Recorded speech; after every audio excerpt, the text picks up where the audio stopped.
It was supposed to be such an uneventful day, but overhead the clouds churned and plotted. Rebecca Madison saw, and she heard, the roaring of the wind against her car, but she didn't care. It was warm inside, so what did the fierce cold outside have to do with her? It didn't matter. There were only two things that mattered to Rebecca in that moment. The first was the clock and the numbers on it. 7:46 it read. It was 7:46 on a Monday morning, and she needed to be at her desk at SMC, a pneumatics manufacturer, by 8 o'clock. Her drive had another 15 minutes to go, at least, and that was hoping against all odds that she could hit every green light. She knew that wouldn't happen, but she didn't worry about it just yet. She was still far in the country. The road before and behind her was empty. She pushed the speedometer from 65 to 70 miles per hour. She worked relations. Not glamorous, but it was all she had, and she was damn good at it. Lately, however, she'd been pushing her luck. She'd made arriving late a bad habit. Well, it's easy when it's never noticed. It wasn't consistent, not every day, but at least twice a week she slipped in under the bell. The game had changed when her supervisor noticed, and since their little talk last week, everything got more complicated. Everything was too complicated as of late. That was thanks majorly to her other concern back home, her mother. Rebecca had never married. She lived alone for many years, and that was perfect. She thought it would be no hassle at all when she asked her mother to move in with her. It had been right after her father died, and she couldn't bear the thought of her mother alone. No home besides hers would do. As the years went by, she started to wonder if it had been worth it. Her mother, nearing an impressive 95 years of age come next April, was still a very smart woman. Rebecca saw that every morning. The only issue was that her mother could no longer retain that spark. Her mother had fallen prey to sundowner syndrome. Every morning, her mother was still the same woman she remembered, besides the folds in her face. But come night, the very sight of her was more than disheartening. It was nearly unbearable. Rebecca didn't want to use the word, but it was an annoyance. That's why Rebecca always ran so late. She enjoyed seeing her mother in the morning, dreading the state she'd come home to find her in, and there was so much to manage. She had to lock doors and hide keys so she wouldn't wander outside. There were so many medications. She had to help her to the bathroom and get her dressed. She promised her she'd never put her in a home, and now that promise was more solidified than ever. Rebecca knew that she would never see her mom in the mornings again if she was to do that. It was hard, but Rebecca and her mother did their best. She was determined to do so for as long as they had left. The thought came to her that morning, as it did every morning. She should call her mother, talk to her just for a little bit longer before the day ruined her. That's all she'd need. Her mother didn't need to be physically strong to help lift the weight of depression from her shoulders. But as she reached for her purse, she realized that her phone had never left the bedside that morning. It had been neglected in her panic to get out the door. It made her eyes tear up with frustration rather than sadness. All she could do was sit in the white noise of the radio and watch the endless fields of dead corn roll by. She pushed the speedometer again up to 75, and the radio came to the forefront of her mind. Her ear clung to it out of the blue, but honestly, she didn't hear it. Still are unsure of the scope of the event. All that's known at this time is that the Chinese government has declared a state of national emergency. At the moment, China has released no official details of the events that have transpired over the last 24 hours, and they have ignored all of the UN's offers to assist them. No sources yet have been able to confirm any further details, as communication with the troubled nation has grown difficult, with many intelligence satellites showing major power outages within the nation's borders. An abundance of rumors, however, have started circulating around that stretch from incredibly believable to the utterly improbable. While the intelligence community has flat out denied a majority of these rumors, it's hard not to notice that a lot of them sound incredibly similar to ones that started circulating just last week about Somalia, where... Rebecca turned the radio from AM to FM. She was in no mood for news that morning. She preferred music. She allowed herself to get lost in it. The country song fit to her surroundings like a puzzle piece. A silo grew closer on her right-hand side, a picturesque farmhouse nestled right beside it, and on the left she spotted an older, blue Ford pickup coming towards her carrying a horse trailer. The sights of Ohio. She felt much younger, and that's all she wanted. The moment was so perfect that it had perfectly distracted her from the red raccoon-sized mass that landed on the road ahead. With a bang, her tire was shredded. Only once before had Rebecca felt a tire blow, and she'd been 7 at the time, her father at the wheel. She remembered how calmly he'd handled it. He gritted his teeth and willed the truck to stay on the road. He'd tensed up, but he'd handled it expertly. That's the only way he could do things. She wished he'd passed that on to her. She screamed, and instinctively she jerked the wheel to the right. The car skidded and hit gravel. She overcorrected again, just barely managing to save her car from sliding into the ditch that hugged the side of the road. The car skidded into the oncoming lane, spinning to face the way she'd just come from as she slammed on the brakes. She gritted her teeth, expecting more, but mercifully her car came to stop without farther incident. Everything came to stop, except for her heart. It was pounding faster than it had in nearly 5 years. She remembered the truck, but about 10 seconds too late had it still been an issue. Fortunately, it was no longer an issue. The man driving the truck had managed to stop about 2 car lengths away. He was already on foot, and he was almost to her door. The knock of his knuckle on the glass brought her back to reality. "Hey, miss?" he asked, concerned. "You all right?" She eyed the older man. He was as thin as a twig, with a bushy mustache and a sun-dried face.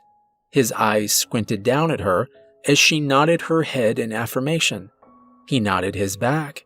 "My phone's in the truck. Hold tight. I'll be right back." With that, he turned and hustled back to his truck's cab. As he searched, she relieved herself of her seatbelt. She felt like she'd been punched in the chest by a gorilla. Her head was heavy. She realized she was dizzy as she took that first step out of the car. It was like she was walking on jelly. Gripping the door with white knuckles, she fought against the fierce wind. It threatened to at least knock her on her ass, if not carry her away altogether. She closed her eyes, held on, and took several deep breaths. It would have helped her calm down a great deal had the old farmer not accidentally startled her when he returned. He must have seen it in her eyes because he quickly apologized. Sorry. You sure you're okay?" "Yes," she said, trying to convince herself more than him. "I'm fine. Are you okay?" "I'm so sorry. Did I spook your horses?" "I stopped in plenty of time, miss, and it's an empty trailer. Horses are about 10 miles down the road. It's okay." "Your tire blow out?" She wasn't too sure. Everything was still spinning. "I think so. Shit, I hope not, though. I don't have a spare." "It's okay, miss." The farmer chuckled as he put a reassuring hand on her shoulder. "Everything is gonna be just fine. Let's go check out the damage." He was very kind to her. The farmer cautiously and supportively guided her by the arm, making sure to correct her every sway. They took their time as they moved around the front of the car. Sure enough, when they reached the right front wheel, there was nothing left on the rim. The rubber had been shredded. It looked like she'd driven it over a field of razor wire. "Whew," the farmer said. "Yeah, your tire's seen some better days, I reckon." Shaking her head in disbelief, Rebecca felt like vomiting. The wind continued to assail her face with a frigid, ungodly cold. The farmer didn't seem to mind it as much. His focus went back down the road, towards the rest of her tire. "We should go clear that off the road," he said. She begrudgingly went along. It had nothing to do with him, she just wanted to be inside the warm embrace of her car's heater again.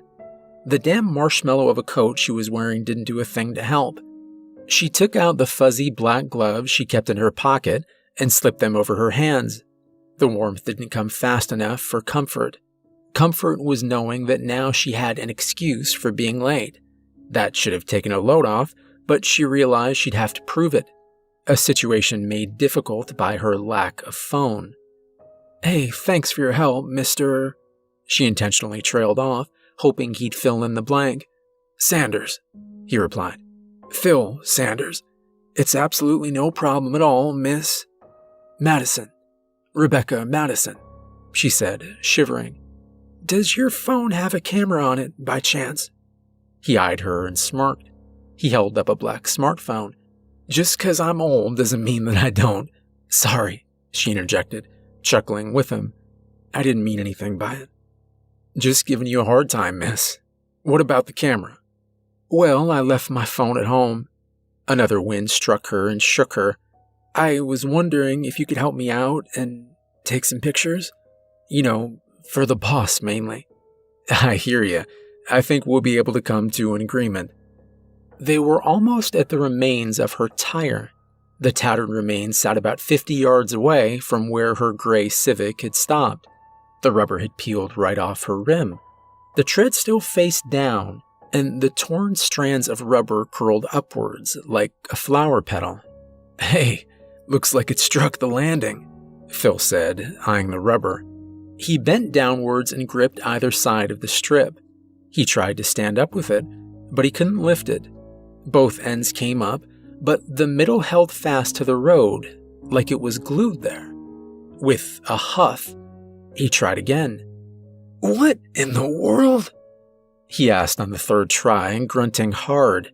He scoffed. "Holy crap! What did you hit?" "I have no idea," Rebecca said, hugging her chest. "I didn't see anything. One second the tire was there, and then the next, it wasn't."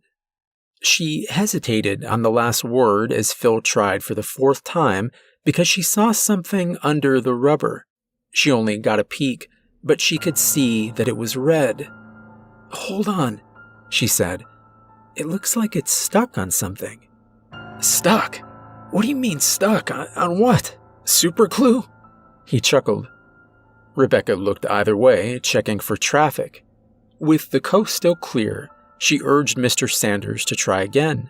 When he did so, she saw the red mass again. It looked like a giant piece of bubble gum at first. She was dumbfounded, and she got on her knees. "It's stuck on something gooey." "Gooey, you say?" Phil put the rubber back down and got on his knees with Rebecca. He shined his phone's flashlight under the rubber. There certainly was a gooey mass stuck to the tire, and it was wet. The wind carried its stench right into Rebecca's nose, and the vomit she'd been holding down almost came. The smell was thick and hot. It was the smell of rot. "Looks like you hit a coon or something," Phil said, backing away. "God damn fresh one, too. That's weird, though, with the tire. I don't know why it's stuck to him. Never seen anything like it before." "I haven't either," she said, her right hand clasped over her mouth. "I didn't see any fur on it. It just looked like meat." Yeah, if you hit them hard enough, that's what they'll look like. I'm gonna go ahead and call the state boys in real fast. We're gonna need somebody a little younger than both of us to take care of this mess, if you know what I mean." With a smile, he escorted her back to her car.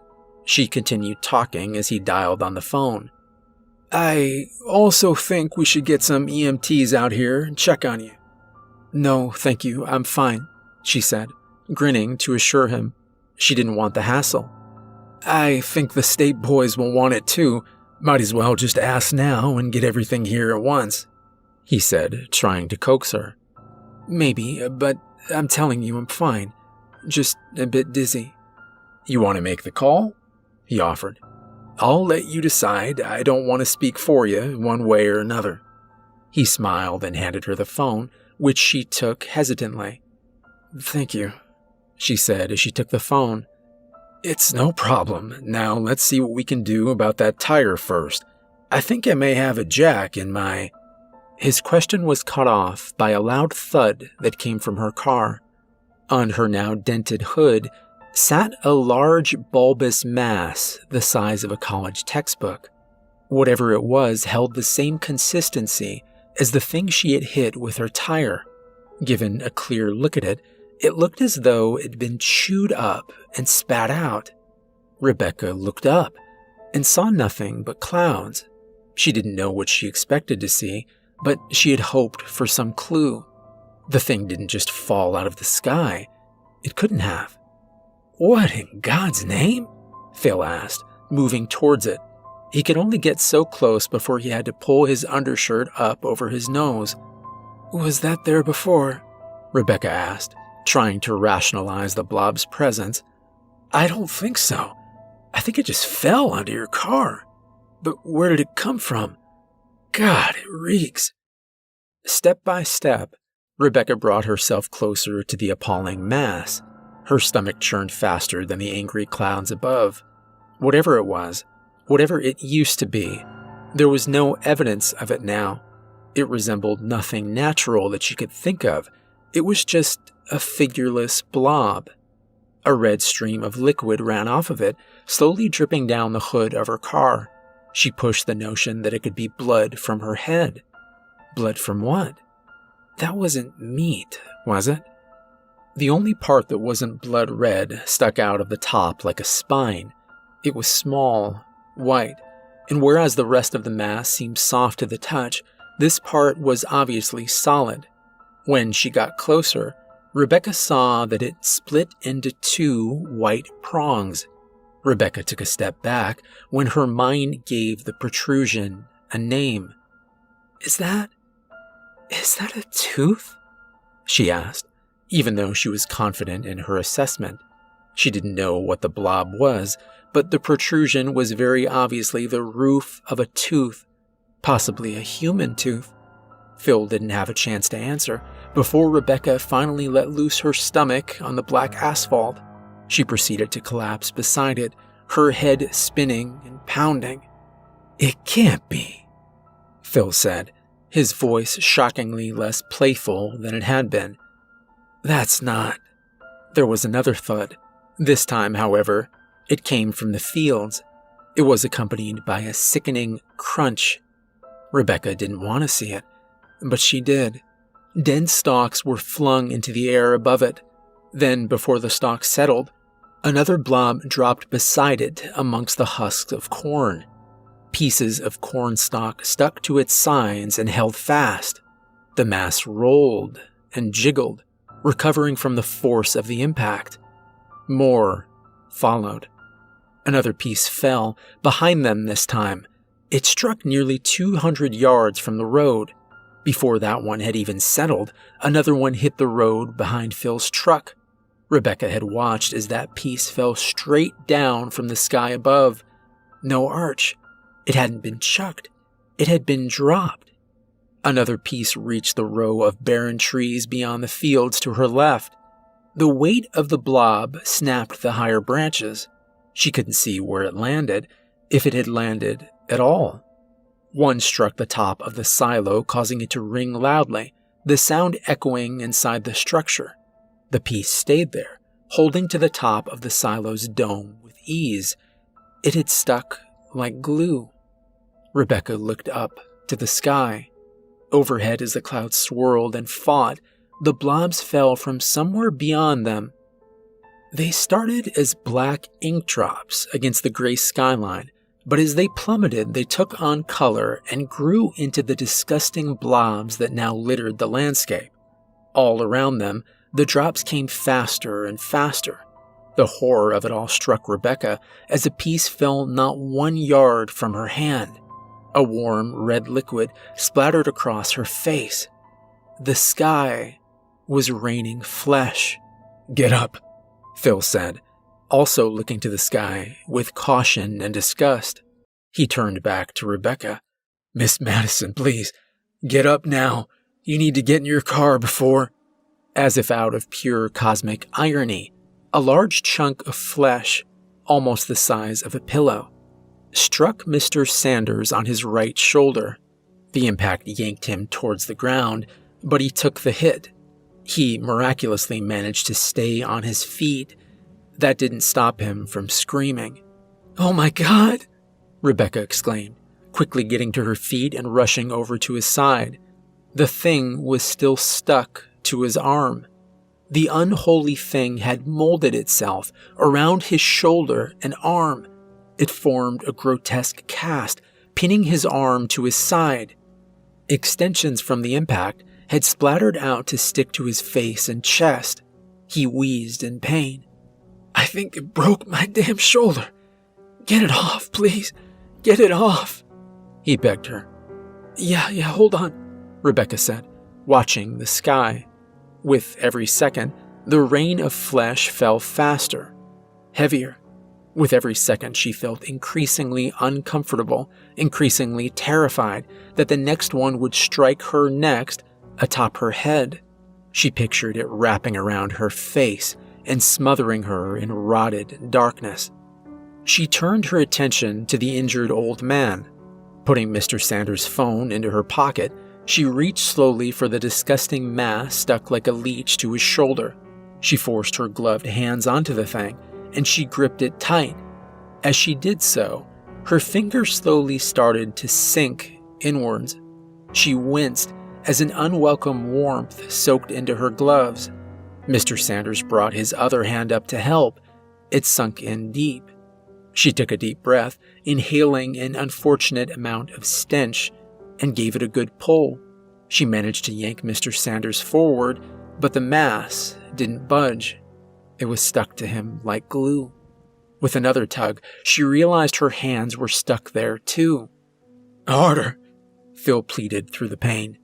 "Pull it harder." "My hands," Rebecca said, panicked. "My hands are stuck."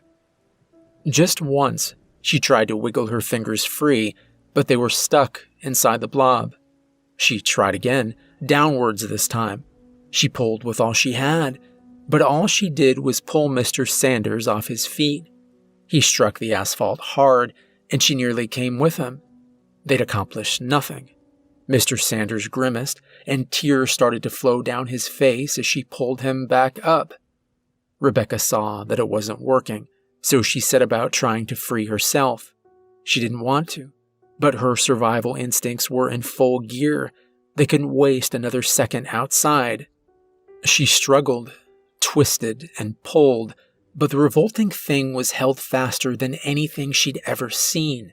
She tried pulling with her left hand, and she pushed with her right. Her left glove gave, and part of her hand came free. She realized she could pull her hands out of her gloves. "Please try again?" Mr. Sanders asked in a pitiful voice. He could barely keep his eyes open. His shoulder was dislocated at the very least, and she knew it. There was nothing she could do alone to pull that mass off his arm.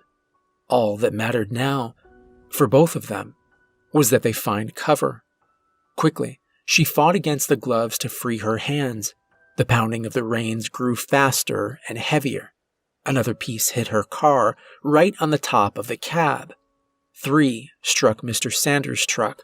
All of them were far too close for comfort. Mr. Sanders didn't realize what Rebecca was doing until it was too late. "No," he shook his head. "No, please, please don't. Please, try again, please. It stings, it stings." She ripped her hands free of the gloves with a grunt, just as a chunk smacked against her windshield. It was the size of a car tire. "I'm sorry. There's nothing I can do right now. We need to get to cover. Get back to your truck. Stay there until this is over." She didn't hesitate to turn around and open her door, but Mr. Sanders could only stumble backwards. With a limp, he started to pull himself towards his truck. Groaning, he watched the sky through his watery eyes.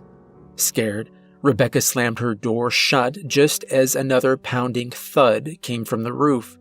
She yelped, and she fumbled for her keys. They were in her pocket, that was good, but then she felt something else.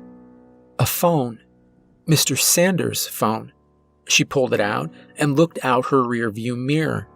Outside, everything was consumed by a downpour of flesh, and there was Mr. Sanders limping through.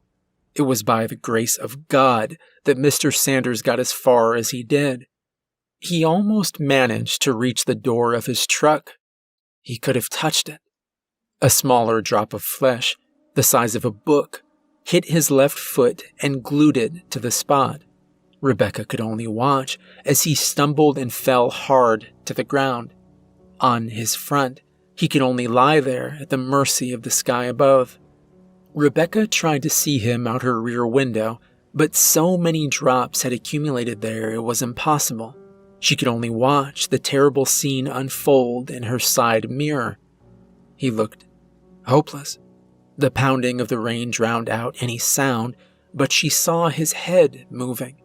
He was yelling for help. A large chunk of flesh struck his back, breaking it.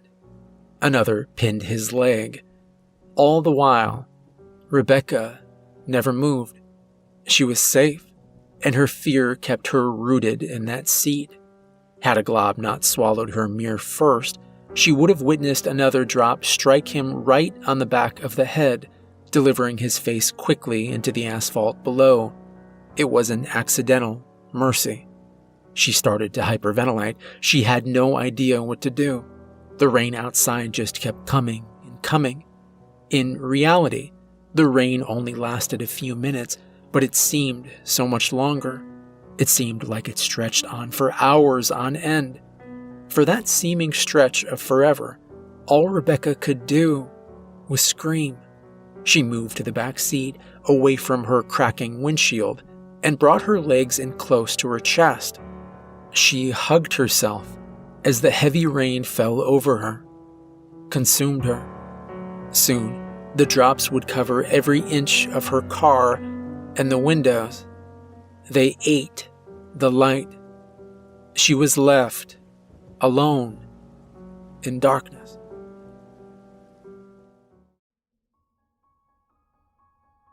Long after the barrage outside had ceased, Rebecca cried in darkness. Thankfully, the windows had held back the physical barrage, but they could not hold back the stench that had flooded inside almost instantly. It had threatened to suffocate her then, but she didn't even seem to notice it anymore. Eventually, Rebecca was able to move her arms and her feet and her legs, but she didn't want to. The car had protected her, but Rebecca still felt unequivocally surrounded. Like a child under the sheets, she didn't want to let one single limb hang free. The monsters might get it. The darkness wasn't total. A dim glow precipitated between the masses outside. Red light managed to leak through the edges of the blobs, where pieces met, the jagged lines covering her car like lightning. It did her no good. Not nearly enough light could seep through to offer her any illumination. When she couldn't handle the weight of the darkness anymore, she reached for Mr. Sanders' phone, which lay face down on the center console. She fumbled for it and accidentally knocked it on the floor. Light flooded out from within. It was blinding, but welcome. After giving her eyes time to adjust, she searched for the flashlight. She was so thankful that the phone had stayed unlocked. She found it, and the entire car was illuminated. She wasn't ready for what she saw. A claustrophobic paralysis found her as she beheld the thing stuck to her car. Pressed tightly against the glass, the thing seemed to embrace her. Most of the glass had held, except for her rear window. It had nearly shattered, but every crack and shard was held fast in place by the revolting masses. They didn't move. They hugged her car in silent stillness.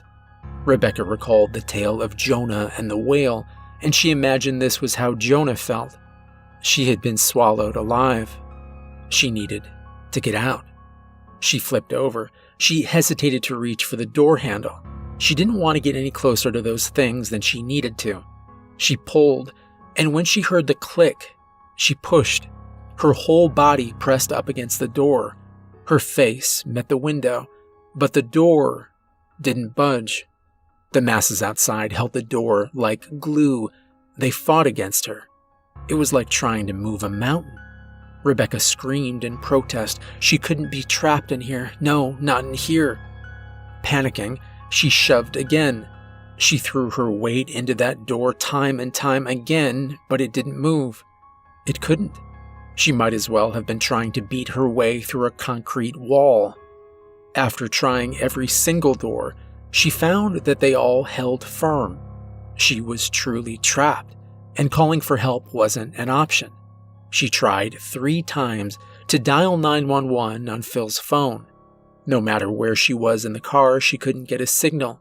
The mass had drowned out the light and any hope she had of contacting the outside world. It seemed the car was shrinking by the second. In frustration, she lashed out with her feet. She aimed at the window, hoping maybe it would break. Hopefully the things would fall off it, instead of in. If they struck without the window, she decided she'd cut her way out. One of the sharps had to have been sharp enough. With a determined, forceful thrust, she brought her heel to the window. The only thing she almost managed to break was her leg as she hyperextended her knee. The pain returned her to her previously curled state. She began to cry and plead for someone to help her. Her instincts told her that if she screamed, then somebody would hear. Somebody would come along. Help would come. Her heart told her that it was a lie, and it was. For a while. Soon, she grew exhausted, and her voice grew hoarse. Not a single sound came from outside her car. The wind had ceased with the rain long ago, and there had been nothing since. No birds, no cars, no people. The silence allowed the small crunch outside to be amplified nearly tenfold. She froze and listened. She thought it had to be her imagination, but as another crunch came, and then another, she realized it was real. It was like the sound of someone stepping on dry leaves. Something was definitely moving outside. The crunching approached her car, and she heard him speak. "Hello?" The voice was older and haggard. It sounded muffled through the blobs. "Is anyone in there?" He didn't have to ask her twice. "Yes," she screamed, flying to the window. Yes, please help me. Please, I can't get out, please." The man came closer to the car. He stopped just outside. "You're covered. That shit's almost impossible to move. It holds fast. Give me a minute. It's starting to dry now. I have some tools up at my house. I'll be right back." Rebecca smiled and thanked God. He must have lived in that home next to the silo. It was all okay. "Yes, please, thank you," she said, almost all at once. The crunches returned faster as the man turned away. Relieved, she knew it would be over soon. Again, the day sought to destroy her expectations. Then, the crunching stopped. Rebecca put her ear to the window, trying to listen. The glass was uncomfortably warm against her face. There was nothing but the roar of her own blood in her ears. Then, a moan. The moan continued for several seconds before it evolved into a short gag, a gasp. Something had happened to the man. He must have only been 4 or 5 yards from the car. He cursed and grunted. There was a louder crunch that was followed by silence. That silent moment hung on the air, and Rebecca pushed harder against the window. She whispered a single, "Hello?" under her breath. Then the moment was shattered by his scream. Rebecca pulled her face from the window as if she'd been burned. "What?" she asked, panicked. "What happened? Are you okay? Hey, are you okay?" She was clueless. Had the man fallen? Maybe he'd rolled his ankle and fallen, but could that cause him so much pain? His scream was primal, like a wounded animal, and it ended for a moment. It was just long enough for the man to take a quick breath, and then he continued, the yell increasing in volume and pitch. "What?" she pleaded. "What is it? Please tell me, are you okay? Talk to me." He did, in a raspy, shrill, and pained voice. "Stay in the car." It sounded like he choked on the last syllable, as a ghastly gurgled yell came from his lips. Through his pained cries, Rebecca could only make out so much of what happened next. "Stay growing. I feel it. Don't out of that car. Oh, God, no." Then, unexpectedly and instantly, the screaming ceased. The silence returned, and Rebecca shook. Her mind raced, and her breathing came in short, fast gasps. Tears warmed her face. No, she couldn't let him leave her. She wouldn't be alone again. "Hey, get up. What's happening, sir? Sir?" With a determined fury, she brought her hand and the butt of her phone to the window pane. That's when it moved. Almost in perfect sync with her motion, one of the blobs that had embraced her window stirred. The light showed her every gruesome second. The movement was small. A tiny $50 section on the bottom split in two and peeled itself apart. It was unexpected enough to send Rebecca stumbling backwards. It had startled her, then revolted her. The small section that split open revealed a new structure below it, small, round, and moving. Rebecca realized she was looking at an eyeball, a seemingly human eyeball. The thing had opened an eye and was peering into the car through a cloudy blue iris. It searched about for just a moment before it locked its gaze right on her. "No," Rebecca said, as if saying it would change her reality. Horrified, she couldn't break away from the unexpected and unwelcome staring contest. The eye held its gaze, and then it blinked. Rebecca wondered what it was thinking. This thing made of flesh and blood. She couldn't resist. Its dead stare offered no clues. Could it think at all? Why was it staring at her? Why had any of it happened? Then, out of the corner of her eye, and at the farthest edge of the light's reach, she saw it.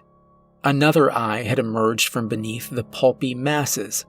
When she shined the light on it, she saw that it, too, was looking directly at her. It didn't seem possible that it could see her. Once brown, the cornea now wore a red gash across its surface, straight through its pupil. Despite that injury, however, it followed her perfectly, no matter where in the car she moved.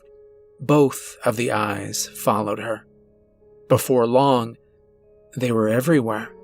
Every single piece of flesh that had fallen from the sky and struck to her car eventually opened an eye, a singular eye, and they all stared down at her. She no longer felt alone. Instead, she felt like a trapped animal, a fox in a trap. The hunters didn't need to make a move. They only needed to watch and wait. She was their prey. Rebecca dropped the phone, and the light died. The car was cast into near total darkness once more. The darkness might have been comforting had she not been so perfectly sure that those eyes still watched her. She knew the darkness couldn't protect her. How much time passed inside that car? Rebecca was unsure if she had blacked out or if time had simply passed her by. But when she regained some semblance of sanity, it was late in the afternoon. The phone, its battery now at a measly 15%, showed the time was 4:55. Rebecca should have been home, but instead she was lost, trapped. She needed to be with her mother. It may have been that realization that brought motion back to Rebecca's body. From seat to seat, and corner to corner, she scrambled. The phone's energy fell, the clock ticked, but the bars wouldn't return. She couldn't find a goddamn signal. Cautiously, she tilted the screen of her phone to the window. Some light reflected off, but just enough was able to illuminate some of the flesh beyond. To her relief, the eyes were closed. She made sure to check all of them. Part of her wondered if the eyes had simply been a product of her paranoia. The blobs had reverted to being shapeless, featureless masses, and that was better. With luck, those eyes had never existed at all. She wondered if that man outside had been real. Ever since she'd let the darkness retake her, not a single sound besides her own breathing had come along. The unnatural, deathly silence had been heavier than the shadows around her. She still was utterly clueless to what had happened outside and what the world looked like. How widespread was the rain? Help still hadn't reached her yet, and she was doubtful any ever would. Maybe she had been quarantined. Surprisingly, she found that idea reassuring. In that case, it meant that at least people were still out there, and she'd be taken care of eventually. The alternative was far worse. Was it even possible the rain was a widespread epidemic? Had it covered the whole country? The world? Rebecca shivered as she remembered China. Something had happened in China and Somalia. Had the rain hit there too? She cursed herself for turning the radio. Was she alone? Really and truly alone? She'd hoped people were still outside, but what if they'd all suffered as that stranger had? Maybe the car had protected her. Her savior and her captor. She was trapped in her own racing thoughts. Those things brought back memories of her youth. Specifically, she recalled the day her dad hit that poor cat. They were in their old F-150, and the sun was so bright. A fat gray cat had just run out onto the road. It was like it had been waiting for the truck. It couldn't have timed it any better. Still, she remembered how it felt, the bump as the front wheel struck it, and the bump as the rear wheel finished it. Her dad told her not to look. He had pulled the truck over so he could go check on it. Rebecca disobeyed and looked out the back window. All she wanted was a quick peek to make sure the cat was okay. She paid for her morbid curiosity. She recalled Mr. Sanders' words from just a few hours earlier as she remembered the terrible scene. Aside from its craned head and open eyes, nothing on it resembled a cat anymore. They'd hit it so hard that it was more red than gray. It was no longer an animal, just meat. You hit them hard enough, that's what they'll look like. They were all meat. So that's what they had to be. Flesh? That seemed the most logical assumption, but so impossible at the same time. She couldn't bring herself to accept that. Flesh of what? How could flesh rain from the sky? It had to come from somewhere, didn't it? She shut that thought, that word, away. It sickened her. She thought of those eyes, those very human eyes.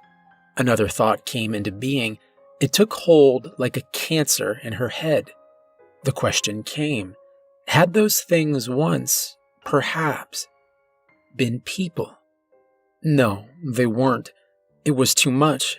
That was so much death, so much flesh. It was impossible in every sense, in every meaning. Where would they get all those people? It had to have been millions and millions of people murdered. There are millions in China, she thought. Maybe something worse than rain happened in China. No, she told herself. Stop it.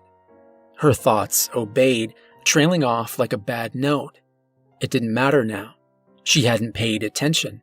She'd been worried about her own problems. What good did it do her to wonder? Who cares where they came from? Who cares if they're people? She gagged. All that she needed to do was escape. Her mother still needed her. Sweat rolled down her face. The temperature had to be only 30 degrees Fahrenheit outside, yet the car was steadily heating up. Those things were doing it. She was sure. They were warm, and the warmth they emitted was conducted directly into the car. Shedding her coat and sweater, she fanned herself with her white, sweat-soaked undershirt. Rebecca wondered how long it would take for them to cook her alive, if that was possible. Death by rank flesh heat, as she decided to call it, wasn't an option for her. Placing the phone on the center console, she moved to the driver's seat. She didn't like it. Those pulpous things were far too close when she sat there, but if she let herself roast any longer, she wouldn't get to live to regret it. Back at the wheel, she couldn't help but think about driving away. It wasn't a possibility, just a fantasy with those blobs. The packed windshield blocked her sight, and they also probably held her tires to the ground. She'd never move, and she'd never get anywhere. Wondering if perhaps the noise would agitate the things, Rebecca saw their eyes in her mind. It had been hours since then, and the eyes hadn't returned. Assured that if they wanted to hurt her, they would have done so already. Rebecca started the car. The engine turned twice and started. More heat leaked out from the vents in moist, heavy waves. She gagged as the fresh stench overloaded her nose. It would take a moment for the AC to turn on. The radio was as silent as she knew it would be. While she waited, she tried, out of curiosity, to drive. Switching into gear, she eased down onto the gas pedal. The engine picked up in pitch, but the wheels did nothing but flinch. It felt as though she was trying to drive over a curb. She fed it more gas. As she figured, the car wouldn't move an inch. She cursed the damn wheels and her damn life. A groan came from above her. It wasn't guttural. It wasn't those things. It was her car. The roof of her car was caving in. Something was pressing down on it. On the windows, she saw them twitch. The masses were moving now, reacting. It was the car. It had to have been. She'd accidentally woken them up. Cursing her careless mistake, Rebecca yanked the keys from the console. The car fell silent, but the things kept moving. They struggled against each other, wiggling back and forth in their confined spaces. Perhaps they were searching. Rebecca held her breath, and she waited. Their motion had started to rock the car from side to side. The thing shook her harder and faster. The lurching continued until Rebecca felt she was going to throw up. The wheel was all she had to hold on to. Fortunately for her, the rocking did not persist for long. After just a few seconds, everything stopped. The car fell back to rest, and the calm retook the air. Rebecca sucked in an exhausted gasp. Reluctantly, she released the steering wheel, but as her eyes watered, she reached for the phone. She had been tormented enough. Never before had she been so desperate to speak to her mother. Still, there were no bars, no signal. The battery fell to 7%. Her heart was already drained. She fell back into the rear seat, too weak to cry. It was hopeless. Rebecca wasn't sure what prompted her to check again. Habit, probably. In the back seat, she had subconsciously refused her fate. Looking back at the phone, she was shocked. It was weak, but finally a connection had been made. A signal. There was a signal. Rebecca wasn't sure if her fingers had ever moved faster in her life. She dialed in the number for home. As she held the phone to her face, she didn't know if she could even speak. Her hand was cupped over her mouth. No evil in the world held a candle to the next 10 seconds. Every beep hit her harder and cut her deeper than any of those damned monstrosities outside could ever hope to. Overwhelming joy gave way to grief yet again. She only hoped that God, if there was one, wouldn't let her down. That's what her mother would have told her. Her mother always had faith. Rebecca was rewarded for hers. "Hello?" A fragile voice came in over the phone, weak but alive. Oh my God. Oh my God, Mom, is that you? Who is this? Her mother asked. On any other day, that question might have broken Rebecca's heart, but today it was all Rebecca needed. Rebecca, Mom, it's Rebecca. Are you okay? Please tell me you're okay. Of course, dear, she said, unconcerned. Of course you're Rebecca. Why, yes, I'm okay. Why wouldn't I be? Rebecca pumped her fist in the air, and she kicked her feet several times in furious juvenile joy. The smile that spread on her face was unmatched. Thank the Lord. Her mother was safe.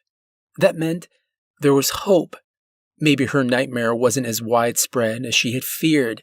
Maybe, just maybe, there'd be a chance for her. A chance for everyone.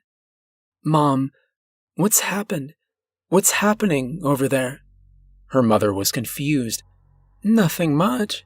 There's not much to do here. Someone needs to water the flowers. I should water them. No, Rebecca stated. No, don't go outside, Mother. Listen to me. Can you turn on the TV? What does the TV say? Do you want to talk to Rebecca? Her mother asked, confused. No, Mom, I'm Rebecca. She should be home by now, my Rebecca. She always comes home. I'm sorry, I'm a bit confused. Those words broke her heart. I will be, Mom. I'll be home soon. I promise I'm coming home, she assured. Okay, well, be careful. I'm going to water the plant. Should I? It's been raining hard today. Rebecca froze. No, it couldn't be. Could it really be that widespread? Home was miles away, but her mom was okay. Perhaps her mom had just been lucky. She was inside, after all, and as long as those blobs stayed outside, she'd be fine. But her flowers, Rebecca knew how she could be in her confused state, and if she was truly determined, then, Mother, listen to me. I have never been more serious in my entire life. Do not go outside. I'll do what I want. Only Rebecca can. Mother, Rebecca wailed, do not leave the house. Those plants don't need water. Just listen to me. Rebecca stopped. If these were the last words she ever spoke to her mother, she didn't want them to be screams. She took a deep breath and begged, Please, Mom, please, wait for me. We'll water the plants together. Just wait for me to get home. Silence. Okay, her mother said. You get here and then you, Rebecca, and me can go water those flowers. They're gonna need it today. I'll be there soon, Mom. The last words choked out. I love you. The line went dead. The phone, hanging on 3%, was about to leave her in darkness. But now she had to move. She had to get out. She had let Mr. Sanders down, and she couldn't help that old man. She refused to let anyone else die. Not herself, not her mother, not anyone. Adrenaline filled her veins, and with the roar of a warrior, Rebecca threw herself at the rear door. It budged. The flashlight burned bright as it sucked the phone's battery dry. All the power left was so precious, and if it went out, then so did Rebecca's chances. Twice more she threw herself. She gave it her right shoulder and then her left. The door flinched each time, but it refused to yield. A silver of light had managed to leak in from the side. Both of her shoulders protested against another blow, so she lay on her back, and with her feet she kicked and kicked. The battery fell to 2%. Her feet ached, especially her right ankle as she felt her pain from earlier return in force. Pain didn't even slow her down. Regardless of how futile each kick seemed, she refused to stop. She was going to escape or die trying. She had no idea how true that statement was. One moved in the corner of the light, squeezing its way through the nearly formed crevice between the door and the car. She didn't see it until it had just about touched her leg. When she did, she instantly brought her knees to her chest. A thin mass, a fleshy tentacle, had entered the car. It squirmed around blindly on the seat. It pulled itself forward with what looked to be a fingernail. The battery slipped to 1%. A noise came from behind her. Turning her head, she found that she was surrounded. Through the other door, more tentacles were starting to wedge their way through. The center of the seat offered little solace. As both sides grew closer, the glass behind her started to crackle as even more protrusions pushed themselves through the cracks. They pushed their way through shards of glass, carrying each piece with them at the end of their arm. They were coming for her, but she was done hiding. If anything, their intrusion only encouraged her. Now it was her and her mother's survival on the line. With her booted heel, she squashed the singular tentacle that had originally disturbed her space. It wiggled, pinned against the seat. She initially thought it was blood that leaked from it, but it came slow and thick. It stuck to her boot like syrup. With a disgusted shriek, she pushed the tentacle to the floor and out of her way. The door had been pulled open by those things to let the tentacle in, and she saw her chance. She offered up a final, double-legged kick.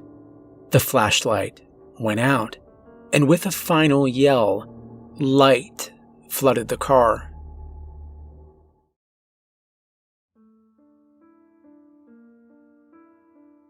She'd considered everything. In the last several hours, every scenario had danced through her mind like terrible daydreams. The memories of that man had fed most of them. She thought about the crunching beneath his feet and those terrible screams. She wondered what she would find, but she was far more worried about what might find her. Rebecca wondered what the world would look like once she escaped, and to her disgust, nothing she imagined could compare to what she found. As soon as she kicked the door open and leapt from the car, she suddenly felt like she was standing on an alien world. There was a loud crunch when her boots hit the ground. It felt like she was standing on well-packed snow. Those things covered every square inch below her feet. In fact, they stretched on as far as she could see. All around, from horizon to horizon, the blobs dominated the landscape. It invoked thoughts of Mars in her head, as there was no green to be seen anymore. The color red stretched beyond her sight, seemingly into infinity. The land was rugged, and all the trees that she'd seen earlier along the sides of the field were gone. The only major protrusions on the rugged landscape were where the solidified shells around the houses and cars still stood. They looked like they had scabbed over. Most had remained upright. They spotted the landscape in every direction. The old man's house still stood. The overhang of his porch had sheltered his front door from their barrage. The now dried, hardened creatures seemed to form a cave around it. It was a relief to see that they hadn't reached everything. The silo had fallen. The pieces lay in a messy heap beside the house. The combined weight of the things must have proved too much for it. Rebecca hoped that her house had held better. When she caught sight of the old man, she couldn't help herself. She shrieked. The old man was frozen, on one knee, halfway between her car and Mr. Sanders' truck. He must have been going to check on him, the same as he had for her, when the things got him. She saw it enter through his pant leg, a bundle of tendrils very similar to the ones that invaded her car, snuck up his pant leg. Down at his ankles, where his skin was exposed, one had seemingly burrowed into his flesh. She followed the tendrils up. Like a snake, they coiled up his leg. They had crawled along his body, and she thought she could see the tendrils branch apart under his clothes. They snaked around his body, but they all ended before they reached his neck. Blood soaked through parts of his blue button-up shirt. The worst part, though, was his head. It was forced back, held in place, and the mouth was open. Sprouting from it, several dozen vein-like stems that ended in red, plant-like petals rose towards the sky. Liquid circulated inside them, as if pumped in by the man's heart. The grotesque growth wouldn't have terrified her as much had it not been for the man's eyes. They were still open, and they were looking right at her. Then came a single labored breath. He was still alive. She heaved, but her stomach offered nothing to expel. By the old man's feet, she saw a bulge in the ground, and another bundle of macabre flowers protruding from within. Rebecca knew they marked Mr. Sanders' grave, if she could even call it that. Was he, too, still alive under there? Was that even possible? She prayed for mercy and for Mr. Sanders' forgiveness. She knew she didn't deserve it. No, she couldn't have imagined this, not in her worst nightmares. Whatever those things were, had grown into the man, through him. She let another shriek loose as she saw his stomach twitch. The man grimaced as something moved inside him. Rebecca wasn't sure if there was a worse fate. The old man, his eyes wide with fear, gestured down. It took several motions of his eyes for her to even catch it, but once she noticed, she followed his gaze down. Rebecca hadn't noticed them before, but little fibrous structures stuck out of the blobs. Each one was several inches tall. They looked like red ferns.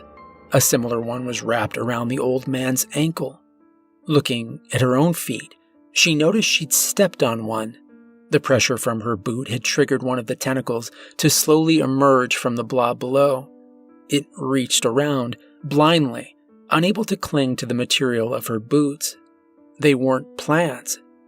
They were snares. She nodded to the man, and she thanked him. He didn't need to tell her for her to understand that it was imperative that she not let those extensions, those blood ferns, touch her skin. She didn't want to leave the old man. In fact, she offered to help, but he groaned in disapproval. Exerting himself, he managed to shoo her away with small motions of his hand. Through his stuffed throat, he tried to speak, but no words came. Rebecca knew it was too late. So she went to his house, again forced to leave someone behind. A tear ran down the old man's cheek. It was like navigating a minefield, but Rebecca did it quickly and skillfully. The blood ferns were scarce enough, thankfully. If she stepped on one, her boots offered more than enough protection. The ground crunched like snow beneath her. When she stepped on something new, it caught her ear. The crunch she heard wasn't light, like snow, but heavy, like glass. Lifting her boot, she saw it embedded in the mass. Desensitization kept her moving, despite the appalling discovery beneath her foot. There was no mistaking it anymore. She knew she had been right. She had stepped on a watch. Through the cavernous maw of the blobs, she made it onto the porch, and she found the door unlocked. The house was abandoned as far as she could tell. She called several times to check, but no one responded. That made her incredibly thankful. She was still alone, sure, but she didn't want anyone in that house to see what had happened to the old man. There was a picture frame hung askew on the wall. In it, the old man stood with his family. He was about 5 years younger in it, and his wife and 3 grown sons smiled with him. The eldest son sat a toddler on his knee. He would probably only be about 8 now. She dreaded to even imagine. It was a stroke of luck that the keys were on the counter, and an even bigger stroke of luck that the garage door had been left open. Inside sat a '98 Chevy with battered red paint. Rebecca looked at the path before her. The truck would hopefully do. If those things couldn't stop her boots anymore, they sure as hell weren't going to stop a truck. They were dry, and that meant they could be easily navigated. Hopefully. She hesitated getting into the truck. She imagined, dreaded, the idea that the rains would return. They would fall, and again she'd be trapped. This time, she'd be without help and without hope. With a single calming breath, she pulled the door open and took her seat. The engine purred, and it was the sweetest noise she'd ever heard. The terrain was bumpy at first, but she got used to it fast. She set a course across the alien Earth. The road was lost beneath the surface of flesh, but Rebecca found her way. The houses, though covered, offered plenty in the way of navigation. They made the skeleton of her map. Memory filled in the rest. Through the atrocious, unspeakable landscape, she drove. Those plants had sprung up in unbelievable numbers. The rain must have infected anything that touched it. The larger the animal, the larger the plant. Passing a farm, she observed large bush-sized growths that sprouted from what used to be cows. They were buried now, but she'd passed them that morning. She was glad that most of the plants were covered. She'd rather not know whose grave was whose. She did see some terrible scenes during her journey. Cars were scarce, but she didn't find a single survivor in any of them. She slowed to check, but every car had at least one open door. No one had been able to claim refuge inside. Instead, they found themselves trapped outside. The lucky ones, the ones who weren't buried, could only watch as Rebecca drove by. One had been glued to the side of his minivan. His arm reached out to Rebecca, but she couldn't take it. There was a couple, a man and woman, that broke Rebecca's heart. The woman had gotten infected at the knee when she'd fallen. Her husband's hand was frozen in place as it clenched the stems that emerged from her mouth. He'd tried to pull them loose, but those vines had used that contact to ensnare him as well. They entered him through his wrist. They stared at each other. Neither even looked at Rebecca as she drove by. They were trapped by their love. The twisted machinations of her predicament were granted some enlightenment when she saw the helicopter. It had been brought down into one of the fields, and around it stretched something surprisingly natural. It had etched out a crater around itself, a crater of dirt and fire. The fire, caused by the collision, had eaten away at the surrounding flesh. It had managed to etch out a radius about 3 times longer than the helicopter itself. Rebecca couldn't believe the sight of dirt and fire would have ever caused her joy. It was good to see the things pushed back, to see them burnt and beaten. That feeling died as she saw the clouds swirl above. An eye, like at the center of a hurricane, opened above. The winds picked up and threatened to pluck Rebecca's truck from the ground. Slamming on the brakes, she could only watch in awe what happened next. From within the eye, 3 large shapes descended. Blacker than the night, tentacles of enormous proportions dangled from the clouds. Surely, they were thicker than skyscrapers and twice as tall. They hovered over the spot where the helicopter had crashed, examining it. Rebecca couldn't breathe as one retracted to the clouds, and its end split open into 5 places. 5 fingers. She could only watch as its, dare she say, hand disappeared behind the sky and then reappeared, grasping something massive. Pieces dropped from the hand like sand from a fist and splattered against the ground. The giant arm held its hand directly over the barren ground below, and then it started to release its hold. Like rain, pieces of flesh fell from the sky and littered the ground. They covered the helicopter, and they smothered the fire. Within moments, it was like there'd never been any disturbance there at all. The thing above, pleased with his restoration, carried the remaining flesh in its grasp back into the clouds. The remaining 2 tentacles swung about the eye, surveying their monstrous masterpiece. One split its fingers apart, and it tenderly brushed against one of the plants. It was a gardener tending to its garden. It was that sickening metaphor that brought Rebecca the greatest revelation. The rain, all the people infected, they were all nothing more than fertilizer. The creature above retracted into the heavens, and the eye closed.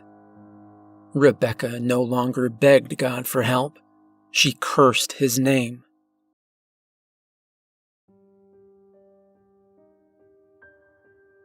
The drive took almost half an hour.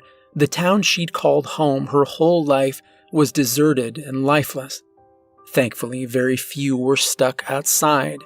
She didn't even want to know how many of the obscured figures were friends, loved ones. She drove past. She figured, hoped, that most had found refuge inside. Passing stores, she witnessed the truth. The doors were shut, but those things had spread inside anyways. People stood, trapped against the glass like tortured mannequins.